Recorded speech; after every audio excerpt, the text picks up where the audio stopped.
Hello everyone, this is Helios Raven. I tell you how to do it, even if you don't care. And today we're going to celebrate the release of Dawn of War 2 Retribution, the new game from THQ and Relic for the Dawn of War series. And we're going to go off with my first thoughts on the game itself.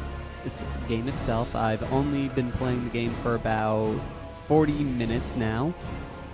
And so we're going to go off and see what my thoughts and musings are right now. I'm also using this to test fraps. As of right now, I'm only can do 30-second interval because I haven't bought fraps yet. I'm just testing it out, see how I like it and all that. As of right now, it's pretty neat, but you're going to see in the video it lags up my game quite a bit. Then again, I do have a lot of lag issues with Dawn of War 2 already, and probably because my computer is fairly old, so the processor's a little out of date. So with that, let's continue. So, Dawn of War 2 Retribution takes place 10 years after the last game, after Chaos Rising. Before I continue, before I forget, spoilers. I'm going to probably spoil some things if you haven't played Dawn of War 2 Chaos Rising yet, so please forgive me. But I'm going to try. There's not much, since I've only played for 40 minutes, there's not much for me to spoil in Dawn of War 2 Retribution, so let's see. So if I spoil anything, I do apologize. But it takes place 10 years after the events of Chaos Rising, and the subsector Aurelia has been thrown into turmoil. Chaos is still running rampant, trying to gain control of the sector, while the orcs are trying to move back in to get revenge for their great humiliation in Dawn of War 2. The Altalic Eldar have moved in, trying to gain some secret knowledge that they believe is in the subsector. The Blood Ravens are being trying to clear their names as traitors and prove that their chapter master has fallen to chaos, as following the path of their supposed brother chapter. That's kind of debatable. Like, I heard once a rumor about why they don't remember their their Primarch, and it's kind of because of who their Primarch is and who the chapter they're descendant from is. I don't know if these rumors are true or not, but that's what I'm going with here. And so, with that, and they also have the Tyranids, who are with a hive tyrant trying to regain control of the rambling swarms on the planet. And we also have the Imperial Guard, who is being led by the Inquisition to go back and reclaim the planet subsectors and bring them under order, and if they have to, purge the entire subsector. So the Blood Ravens are running on a very short ticking clock here, and all in all, first off, gameplay is really nice and smooth. Graphic level is just as you would expect from the Dawn of War 2 series. They did add a lot of interesting new features into the game while keeping with the olds, following the same good pattern. If it ain't broke, don't fix it. First interesting note here is now you're no longer limited to the number of troops that you are given to play in the game. You start out with 4 troopers, just like in the regular game, but you can then purchase newer reinforcements at relay points to add number to your squad, to make fairly large size units. I've gotten to a maximum of 100 so far in the game, and this is all pretty interesting. Some things have changed, some things have gotten better, some things have kind of gotten worse. Let's start off with the bad, get it right out of the way. One of my biggest issues right now is you cannot, squadrons do not heal and regain troops at relay points. You have to pay for them to get better, just like you pay to get them into the army, you have to pay for them to come back. So, while this is good, with forces die, you can purchase new ones. If you run out of resources, which can happen fairly quickly in some of these maps, or lack of exploring the maps very quickly, leaving you high and dry. Another big issue that I kind of have with this is is how some certain abilities work. Sometimes they just they have certain requirements that they really don't tell you outright, so you kind of have to work your way to figure out what it is that you're doing wrong in order to not gain the benefits that you're trying to do. Mostly with this is with weapon upgrades, because you can upgrade your squadrons in-game, which is also really neat, allowing you to not be forced to one setup when you go into the each mission. It's unique each time. You still have your standard upgrading and such. The only issue that I have here now is they simplified upgrading to the point where just getting, just placing 1 point into one attribute automatically gets you one skill and upgrades one stat. Kinda giving you a little bit easier time to upgrade your troops, but at the same time kind of taking away the whole fun of strategizing and deciding and picking and choosing which abilities and such you'd want to work with and which ones you don't. You've also, one bad thing is your commander is gone. You're no longer part of the game. You've been replaced by Captain Diomedes, who is who at some points, there's the sad thing is he has acting issues through the game. That's one other big bad thing about this is the voice acting.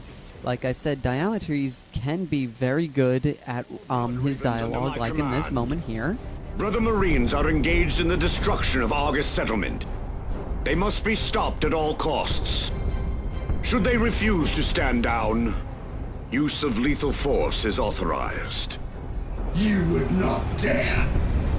By the Emperor, I dare. I will do what I must. I do not know how you lost your way, but I will not see this desecration of our recruiting world carried out. But a lot of the times, I tend to find, especially in in-game side comments that he makes, he sounds very, not Space Marine in the sense. What I mean is, sometimes I got confused and thought I was playing a Chaos character for a minute because of the way he sounds, like in this clip. Only a matter of time. And we also just have really outright bad voice acting that can just faulty the series. Like Diomedes again has very bland moments. You have Captain Diomedes. Some generic Space Marine that tends to play sounds a little weird. It sounds like they took the orc voice actor and just threw in a sound synthesizer to him to make him sound Space Marine-y. Attention! All Blood Ravens of Strike Force Omega in the Argus District. This message is encoded. Do not worry about our brothers receiving. The Ascendant fears investigation and pursuit by those who are less enlightened. He wishes to ensure that all traces of his passing on Calderis are eliminated. As such, Argus settlement is to be razed to the ground. But then again, there are moments where he can sound really good and like really can tell the amount of effort he's putting into the acting in this game. You're too late. The Ascendant will be triumphant. Now, granted, this is only mentioned so far in the Blood Ravens story arc. I'm hoping that maybe this is just pertaining to them, and the voice acting quality is a little bit better in the other story arcs, or improves as the game goes on, kind of as like maybe a hiccup to getting the game started. But still, you would figure a game with all this development time, they'd be able to get the voice acting right pretty much each time, like they did in the other two games, but this isn't anything too big to not really turn yourself away from the game itself. The new system for map jumping has changed as we forego these constant changing of map sceneries and going from cutscene to cutscene to cutscene, forcing you to watch a cutscene and then a load screen, to just one giant world map, which you can then jump and through certain missions gain access to different planets. You also have the ability now to forego bringing one of your 4 champions into the mission that you're going on and substitute them for a side character, you can substitute your tech priest for a Venerable Dreadnought, giving you the Venerable Dreadnought and an additional 10 people you can have in-game to your population cap. which allows for interesting strategies and make hard decisions to forego special abilities in place of more manpower. The game also right now is kind of interesting, where it's throwing out a very unique setup of missions now, giving you a little bit more variety than the standard run to point A, fight monster at the end of the line, or stand here and wait for troopers to come at you until you've killed enough men to complete the mission. So, all in all, the game so far is doing really well in terms of launch. Like, again, I was not looking forward to this game when I first heard about it. Then I sort of got my interest peaked with the fact that now there are 6 playable story modes, one for each race, which is the Eldar, the Space Marines, the Chaos Space Marines, the Imperial Guard, the Orcs, and the Tyranids. So, we have a lot of interesting new races to see, and hopefully each one would have been given as much time and effort that they do with the Blood Ravens. And so that's basically it. That's my first impressions all in all right now. I would say this game is definitely a buy. But this is, again, my first impressions on the game. I haven't really decided yet I haven't gone through it yet to officially say if I think the game is worth playing or not. I'm going to see how I can do about getting a timely review of the game itself.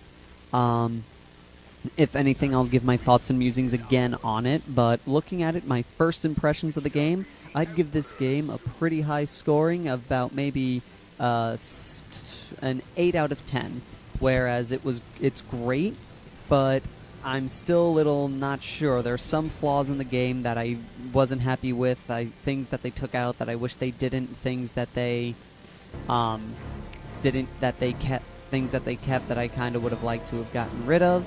But again, we're still in the beginning of the game. I've only played 40 minutes of it, so hopefully the game will pick up, so it's got high potential. So I'm giving it a well above average rating right now. That's basically all there is I can say for it right now. I have to play a lot more of the game before I can give any real final thoughts on it. And there you have it. I hope you enjoyed this little brief video.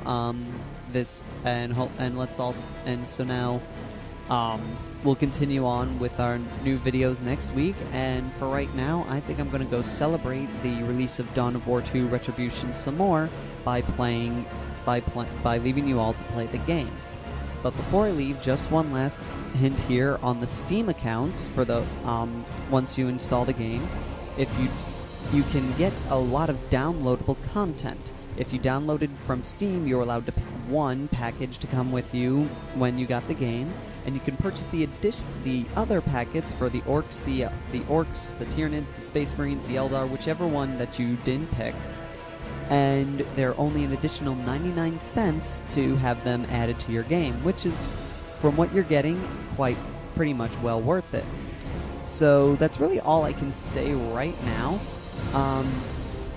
That's all for now. I'm going to go check out this game some more, and hopefully maybe I'll get a more timely review in at a later date. So until next time, this is Helios Raven, signing off.